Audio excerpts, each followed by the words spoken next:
é que eu vou ter uma aliança com Deus, pastor, sendo que eu não concordo com um monte de coisa? Querido, você não precisa concordar. Diga comigo, eu preciso conhecer a verdade. Fala assim, porque a verdade me libertará.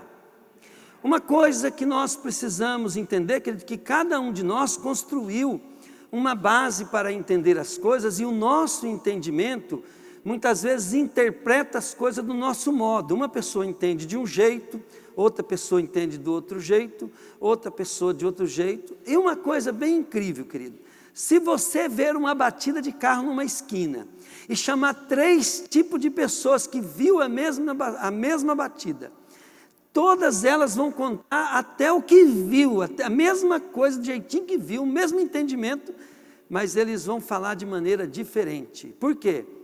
Porque eles entenderam a mesma coisa, mas tiveram um entendimento diferente. E alguém que viu a batida através da sua educação, através da sua maneira de ver as coisas, pode contar o que aconteceu melhor. Então ele pode falar melhor aquilo que ele viu. Então o que eu quero dizer com isso? Você precisa entender coisas simples, porque as complexas elas vão vir com a sua dedicação, com o tempo. E tem crente velho, querido, que já leu a Bíblia um monte de vezes, que fez umas 4, 5 faculdades, que parece que não entendeu as coisas simples da palavra. Por quê? Porque não está possuído de vontade de servir a Deus. Se você não tiver possuído de vontade de servir a Deus, sonhando com um propósito, querido, duro para um servo apaixonado pelo propósito, é não ter culto todo dia, é não ter culto, ele não ter tempo, isso ele fica desesperado por causa disso. Como é que um crente velho, que diz que conhece Jesus, eu já estou cansado, não vou na igreja. Ele não entendeu nada. Ele teve um entendimento, querido, muito fraco das coisas. Entende? Por quê? Porque não tem riqueza maior, querido, do que estar dentro do propósito de Deus. Não tem riqueza maior do que juntar tesouro no céu. Não tem, não existe. Desculpa, mas a pessoa que vive assim, ela não entendeu. Então eu quero que você entenda coisa básica, porque essa paixão, ela vai vir quando você tiver um melhor esclarecimento mais profundo. Impossível quem tem um conhecimento raso ser apaixonado. Mas Jesus diz que quem bate, abrir-se-vos-á. Quem busca, encontra. Quem pede, recebe. Então você tem que buscar essa paixão. Essa paixão vai vir pelo conhecimento, pelo entendimento. Conhecereis a verdade vos libertará. Mateus 16, 18, diz assim: portanto eu lhes digo, você é Pedro, e sobre esta pedra construirei a minha igreja, e nem a morte poderá vencê-la. Ou em outra versão, e as portas do inferno não prevalecerão contra ela. Então o que você tem que entender? Quando ele falou você é pedra, é porque através de uma pedra, antigamente, hoje é tijolo, né? Diga comigo, tijolo. Fala, graças a Deus a igreja não constrói com tijolo, fala aí. Fala, porque eu sou diferente, fala aí. Querido, por que Deus chamou Pedro de pedra? Porque lá onde eles moravam, eles moram lá só faz casa com, fala bem alto, pedra. Você já viu uma pedra igualzinha a outra? Né? Então se você olhar para o teu irmão aí, que ele dá até de máscara, dá para ver que ele é diferente. E a igreja, querido, ela é formada por pessoas diferentes. E nós, querido, temos dificuldade em lidar com coisas diferentes. Tem coisa diferente que nós gostamos. Tem coisa diferente que nós detestamos. Mas, querido, cada um de nós foi construído pelas mãos do mesmo Deus. O irmão, querido, que está do teu lado, ele é diferente de você, mas foi o mesmo Deus que o fez. Ele te fez especial, né? Nem a sua impressão digital, querido, tem nenhuma no mundo igual. No Brasil tem 200 milhões de habitantes, nenhum tem uma impressão digital igual a do outro.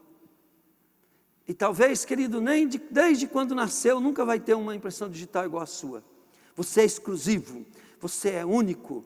E você, querido, então, é o único que pode manifestar Jesus de uma maneira diferente que completa todas as coisas. Você precisa entender isso. Agora, olha bem, a igreja, diga comigo assim, eu preciso ser igreja. A igreja é a casa de Deus, e a casa, querida, ela precisa ser construída. E cada um tem um lugar na igreja. Cada um tem um lugar. Por exemplo, para formar uma igreja, primeiro precisa de uma visão, do chamado. Aí essa visão, ela faz com que um irmão se una com o outro, seja salvo, se una com o outro, cresça, entra na missão, e ele vai começar, querido, fazer aquela missão correndo atrás daquela visão, atrás daquela promessa para aquele grupo. E a pessoa, querido, ela começa a abrir mão dela mesma, da própria vida dela, para a vida em comunidade, comunitária. E essa vida comunitária que você abre mão e você entra nela, não é por causa dela em si, é porque esse é um projeto de Deus para fazer uma missão que só nós aqui do Ministério da Restauração da Noiva pode fazer. Que lá na igreja metodista só eles podem fazer. Que lá na igreja batista só eles podem fazer. Eles têm uma missão, nós temos uma missão, eu tenho outra missão. E quando você entra naquela igreja, você precisa entender, querido, que lá você vai entrar numa missão, num projeto. Aí teu dízimo, tua oferta, faz parte, mas não é isso que Deus quer, porque vai ter muitos irmãos que vão precisar de ajuda, e vão ser os mais usados dentro da igreja para te abençoar. Então não é questão de dar, é questão, querido, de entregar-se por inteiro àquela obra. Por exemplo, eu tenho que ser santo, por causa dos meus irmãos, por causa das minhas irmãs, por causa das crianças do ministério. Entende? Ah, mas não é por causa de Deus? Sim, por causa de Deus. Mas vai além, querido. Deus tem um propósito, um chamado na minha vida. Então, se eu pegar e pecar, Deus me perdoa. Mas e o trabalho dele? Será que daí eu vou me encaixar por causa daquele pecado? Será que vai dar certo? Pegaram? Então, a igreja, ela é extremamente necessária. Tem crente, querido, que ele acha que não precisa frequentar uma religião, uma igreja. Sem você frequentar uma religião, que tem uma missão, que tem um pastor, que tem um líder, que tem um... você não está fazendo parte da igreja. E se você não faz parte da igreja, você está fora, porque o projeto de Deus é a igreja, a noiva é a igreja. Eu, querido, dou a vida pela igreja como meu Salvador deu a vida pela igreja. E ele deu o exemplo, ele deu a vida pela igreja. Saiu da igreja, saiu dele. Saiu da igreja, saiu de Cristo. Pastor, como é que então uma pessoa que não vem na igreja fica assistindo em casa? Querido, é perigoso. Não pode. 1 Timóteo 3,15. Olha o que está escrito aqui em 1 Timóteo 3,15.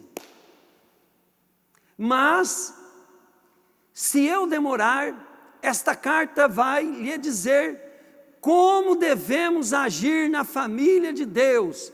Digam comigo, igreja é família de Deus. Fala aí, sem ser igreja, não é família de Deus. Fala aí. Fala assim, toda verdade tem um paralelo. Se eu tenho uma verdade e eu ando contra ela, eu não estou nela. Olha bem, como devemos agir na família de Deus, que é a igreja do Deus vivo, ao qual é a coluna e o alicerce da verdade. Para quem é construtor sabe o que é coluna e alicerce da verdade. Mas se você, querido, não sabe o que é uma coluna e um alicerce, saiba que isso é fundamental. Não existe nada que se construa sem coluna, sem alicerce, sem coluna. É tudo que apoia. Então, coluna, alicerce e coluna da verdade é a igreja. Então, se você, querido, não estiver sendo participante da igreja, atuante na igreja, para quê? Para cumprir a missão. Para quê? Porque Deus deu essa missão para nós. E aí eu sou corpo de Cristo. E aí aonde que eu me dou inteiro para Deus? Na igreja. Se você for igrejeiro, querido, você vai errar bem menos. E tudo que o diabo quer que você crie, algum problema que você não precise mais vir na igreja, é tudo que o diabo quer, mas é o contrário do que Deus quer. E como é que essa igreja tem que se comportar? Efésios 4,16. Ó, o que você aprendeu aqui? Você aprendeu aqui que as portas do inferno não prevalecerão contra a igreja. Você agora, querido, aprendeu que a igreja é o alicerce e a coluna da verdade. Se você não estiver nela, você está fora. Está fora. Lógico que depois disso, né, tem como estar na igreja. Deixa eu fazer uma pergunta bem simples para você. A Bíblia foi escrita para quem? Para quem? Para quem? Para quem que a Bíblia foi escrita? Só para a igreja. Só para a família de Deus. A Bíblia não foi escrita para quem não crê. Agora, a Bíblia nos deu a missão para nós testemunharmos e saquear o inferno e trazer as vidas para crerem. Só quem é filho de Deus, da família de Deus, que é a noiva de Cristo, que a Bíblia foi escrita só para ele. Outras pessoas podem ler Bíblia, querido, elas não têm obrigação de entender, não vão entender, não vão fazer parte. Por quê? E muitos, querido, não querem mais igreja, porque a igreja somos nós, a igreja somos nós, a igreja somos nós, só que elas têm que estar unidas em amor, ela precisa estar com uma missão, junto com a comunidade, senão não é igreja. A palavra igreja também, ela era usada no sentido de reunião. Ela é usada aqui na reunião. E o que dizia o nome da igreja era a missão da igreja. A missão da igreja dizia o nome. Por exemplo, como é que você pôs, pastor, o nome Restauração da Noiva? Eu fiquei ruim, querido, porque eu sou espiritado metodista, né? E metodista tem uma coisa assim, mas eu acho que isso não é de Deus, porque eu estou sendo pretencioso, né, e tal. Eu comecei a achar que o nome era pretensão. Até que daí eu fui buscando confirmação, demorei e tal, daí eu entendi, não, é sim, é o Senhor que falou comigo. E o Senhor falou assim, o nome da minha igreja, Restauração da Noiva. Agora de Cristo Jesus foi eu que acrescentei, né? Nem sei se eu pequei, se eu não errei, né? Mas só mandou pôr assim, Restauração da Noiva. Eu não sei porquê, mas eu sei que o nome tem a ver com a missão. Entende? O nome tem a ver com a visão. Então, manda quem pode e obedece quem tem juízo. Jesus pode mandar, e se eu tenho juízo eu obedeço. Agora, se você quiser discutir, querido, problema teu, eu não vou discutir não, porque eu tenho minhas convicções. Vai falar com Jesus, vai falar com Ele. Tá? Onde você deve estar? É um problema teu também, mas você tem coisas que são óbvias. Tem coisas que são óbvias. Uma das coisas, querido, que eu aprendi com homens e mulheres de Deus que são guiados pelo Espírito Santo, eles falam assim, que a maior direção de Deus, o seu apoio é o bom senso, porque você basta cada dia Deus vai te mostrando através de circunstâncias, do bom senso, aonde é para você ir. Mas todo dia você tem que gastar um tempinho, lendo a palavra, orando, e se apegando às bases das verdades. A hora, querido, que você não tem vontade na igreja, dá uma afrouxada, desanima, não importa o que aconteceu é justamente um projeto do diabo para te tirar da igreja, e você, bobo, cai, desanima, fraqueja, volta atrás. Larga a mão de ser bobo, querido. Você não aprendeu ainda que vai ter luta para ficar na igreja? Onde o diabo não quer você, é onde ele vai tentar te tirar. Agora, amado, olha bem, Efésios 4,16, o que está escrito em Efésios 4,16? É Ele quem faz com que o corpo todo fique bem ajustado e todas as partes fiquem ligadas entre si, por meio da união de todas elas, e assim cada parte funciona bem, e o corpo todo cresce, se desenvolve por meio do amor. Então, diga comigo, para eu aceitar a obra de Deus na minha vida, Ele vai fazer com que eu fique bem ajustado com o meu irmão em amor. Querido, o que é que precisa ser ajustado? Diga comigo, é o que está desajustado. O que precisa se unir é o que está separado. O que precisa amar é porque não está havendo amor.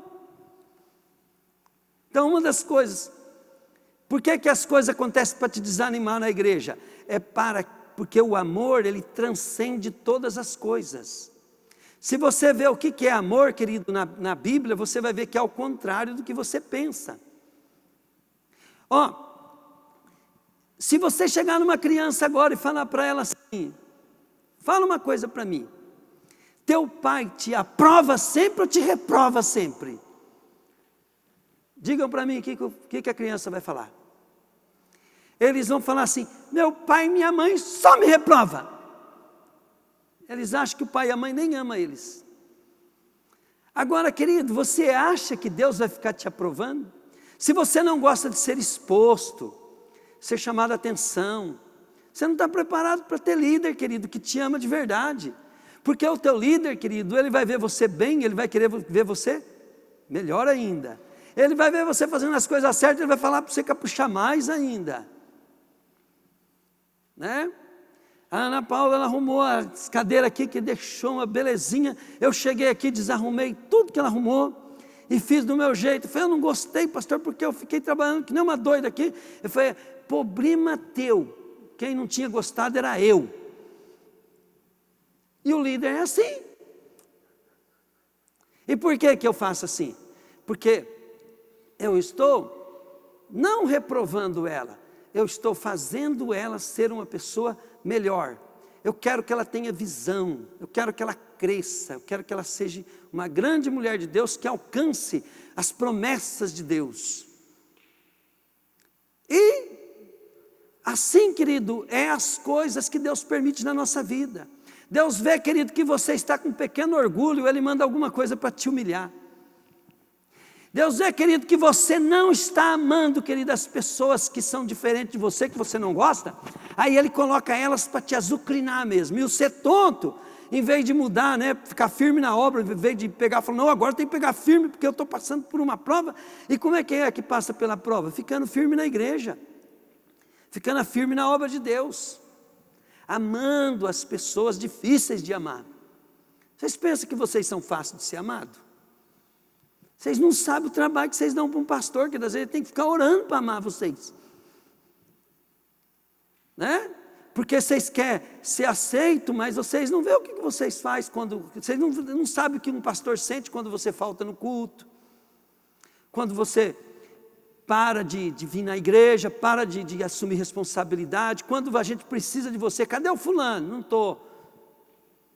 Seu tonto, você está pensando o quê? Você está pensando que você não pode ser magoado, mas você pode arrebentar com o coração de pai, de mãe, de pastor, de todo mundo. Né? Então, a primeira coisa que você tem que entender, a igreja ela é construída, querido, e ela tem as coisas básicas na palavra. Se você, pastor, mas o senhor está falando que não está sem amor. Eu falei, amor, querido, amor, esse amor que você quer aí é bajulação. Eu estou sem bajulação, eu estou te ensinando. Amor é aquele de pai, que ele arrebenta com você, mas você vai ter futuro. Amor de pai, que faz tudo que você quer, querido. Na hora você passa bem, mas depois você se arrebenta. Então nós precisamos entender. A Bíblia, querido, ela fala assim, né? Não se desmaie, está lá em Hebreus, fala assim, ó, não se desmaie quando por ele for repreendido, porque qual o pai que não castiga o filho que ele ama, E se vós estáis sem castigo, sois bastardo. Quer dizer, se uma pessoa abandonou a Deus, querido, Deus vai tentar trazê-la de volta de qualquer jeito. Mas se Deus abandonou ela, ela está frita. Ela não vai ter mais castigo de Deus. Deus vai deixar a vida dela rolar, talvez ela até se dê bem. Mas pior, querido, do que ser abandonado por Deus, não existe. Porque ela está debaixo de juízo, ela vai para o inferno. Então, quando você chegar a Deus, querido, querido, todos os seus defeitos vão ser expostos e Deus vai te moldar. O ouro se purifica com fogo. O barro, querido, ele precisa ser moído, esfarelado, tal, coado, tirado a sujeira, molhado, para depois começar a fazer o processo do barro. A pedra, querido, precisa ser lapidada. Imagina como é que lapida uma pedra. Eu acho que na igreja nós somos igual um rio cheio de pedras. Nós somos a pedra e o Espírito de Deus é a água. E conforme nós vamos rolando, né, para baixo, que significa a humildade, a humilhação, né? Nós vamos sendo rodados para baixo, nós vamos batendo nos irmãos cascudos aí, ó, que estão mais no fundo do negócio, vai batendo, batendo, batendo. Quando nós chegamos lá embaixo, nós chegamos redondinho, pronto para matar Golias. Então aprenda isso. Nós precisamos, querido, entender que crescer em Deus é crescer na unidade, na responsabilidade, em amor, dando a nossa vida pelo projeto de Deus. Quando eu estou trabalhando, eu tenho que aproveitar o meu trabalho e ser um missionário ali. Quando eu recebo uma visita em casa, eu aproveito aquele momento para ser um missionário ali. Quando eu vou fazer uma venda ou uma compra, eu preciso ser um missionário ali. E tudo que eu fizer para Deus, que é a próxima pregação agora, eu vou receber de volta. Eu vou ser recompensado. Que Deus abençoe sua vida. Mas você precisa entender, querido, ore, volte para a igreja, fique o mais firme que você puder. Vamos dar um chute no traseiro do diabo, fazer ele voar longe, igual Jó fez. Se o diabo pensava que ele ia enfraquecer a igreja, que a igreja volte mais forte ainda. Agora com uma disposição sobrenatural. E enquanto, querido, não enche as igrejas, vamos estar orando, jejuando, batendo no capeta de dia e de noite, orando pela nossa nação, orando pelas nossas autoridades, orando para que Deus possa levantar um exército de justiceiros nessa nação, para a glória de Deus, não para prejudicar os que pecaram no passado, mas para levantar um trono de justiça de Deus na nossa nação, em nome de Jesus. Deus te abençoe. Use a sua empresa para transformar a nossa nação. Use a sua casa para transformar a nossa nação. Use e abuse do poder de Deus para transformar a vida das pessoas. Deus te abençoe, em nome de Jesus. Amém.